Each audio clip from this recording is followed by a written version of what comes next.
మంచిర్యాలలోని hitech కాలనీలో Chennur MLA Vivek Venkataswamy నివాసంలో ఏర్పాటు చేసిన మీడియా సమావేశంలో పాల్గొన్న వివిధ ఎస్సీ, ఎస్టీ, బీసీ, మైనార్టీ సంఘాల నాయకులు రానున్న పార్లమెంట్ ఎన్నికలలో కాంగ్రెస్ పార్టీ ఎంపీ అభ్యర్థి గడ్డం వంశీకృష్ణకు సంపూర్ణ మద్దతు తెలిపారు. ఈ సందర్భంగా తెలంగాణ రాష్ట్ర నేతకాని సేవా సమితి నాయకులు దుర్గం నరేష్ మాట్లాడుతూ నేతకాని సంఘం రాష్ట్ర కమిటీ నిర్ణయం మేరకు పార్లమెంట్ ఎన్నికలలో కాంగ్రెస్ పార్టీకి సంపూర్ణ మద్దతు తెలుపుతూ పెద్దపల్లి ఎంపీగా గడ్డం వంశీకృష్ణను శాయశక్తులా కృషి చేసి గెలిపించుకుంటామని ఆయన తెలిపారు. దాంతోపాటు బీజేపీ మోడీ ప్రభుత్వం కుహాన దేశభక్తి, జాతీయవాదం పేరుతో అనుసరిస్తున్న దళిత, బీసీ, మైనార్టీ వర్గాల వ్యతిరేక విధానాలు ఎండగట్టి బీజేపీ ప్రభుత్వాన్ని గద్దె దించాల్సిన అవసరం ఎంతైనా ఉందని, ఎన్నికలలో విచక్షణతో ప్రతి ఒక్కరూ సెక్యులర్ పార్టీ అయిన కాంగ్రెస్ పార్టీని అధికారంలోకి తీసుకురావాలని ప్రజలను కోరారు.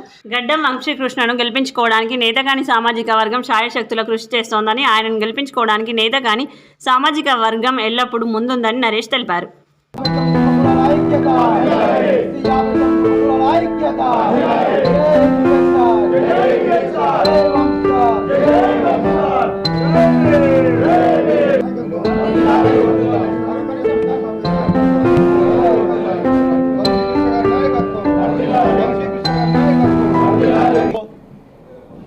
నేతకాని సామాజిక వర్గము ఏ నిర్ణయం చేసుకోవాలని చెప్పి అనేక తర్జన భర్జనల మధ్య సెక్యులర్ పార్టీ అయినటువంటి కాంగ్రెస్ పార్టీకి మనం మద్దతు ఇవ్వాలని చెప్పి నేతకాని సేవా సమితి నిర్ణయం చేసింది.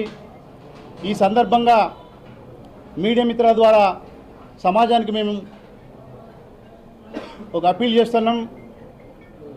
దేశభక్తి, కుహన దేశభక్తి, జాతీయవాదం పేరుతోని బీజేపీ ప్రభుత్వము, మోడీ ప్రభుత్వం అనుసరిస్తున్నటువంటి దళిత, బీసీ, మైనార్టీ వర్గాల వ్యతిరేక విధానాన్ని మనం ఎండగట్టాలంటే కేంద్రం ఉన్నటువంటి బీజేపీకి దించవలసినటువంటి అవసరము మనకు ఎంతైనా ఉన్నది.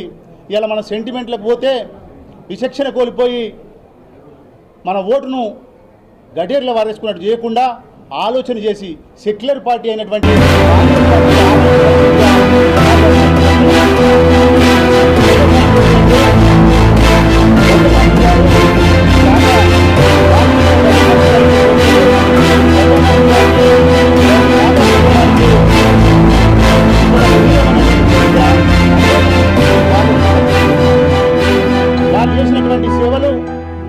వారు ఇచ్చినటువంటి స్ఫూర్తి కాక అవన్నీ కూడా మా కళ్ళ ముందు కనబడుతున్నాయి.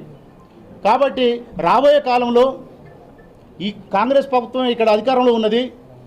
మనకు కావాల్సినటువంటి ఏ పనులైనా కూడా సక్కంగా మనం సరిదిద్దుకోవడానికి వీలవుతుందని చెప్పి సమాజం మొత్తంతో ఆలోచన చేసి ఇలా ఏకగ్రీవంగా అత్యధిక మెజారిటీతోని వంశీబాబుని గెలిపిస్తామని చెప్పి నేతకాని సామాజిక వర్గం ముందుకు వచ్చింది. ఈ సందర్భంగా మా సామాజిక అధ్యక్షులు దుర్గం స్వామి గారిని, రామ్మూర్తి గారిని, మా పెద్దలందరినీ కూడా నేను ఈ సందర్భంగా అభినందిస్తున్నా. ఎందుకంటే ఇలా మావాడు ఎవడో పోటీ చేస్తాడు అని చెప్పి సెంటిమెంట్కి పోతే మనం లాస్ అయ్యే పరిస్థితి ఉన్నది. సమాజాన్ని దృష్టిలో పెట్టుకొని మీరు మంచి నిర్ణయం చేసినారు. కాబట్టి మీకు అందరికీ మరొకసారి నేను అభినందన తెలుపుతూ వంశీబాబును అత్యధిక మెజారిటీతో గెలిపించడానికి కోసము సాయశక్తుల నేతకాని సామాజిక వర్గం ముందుంటుందని చెప్పి ఈ సందర్భంగా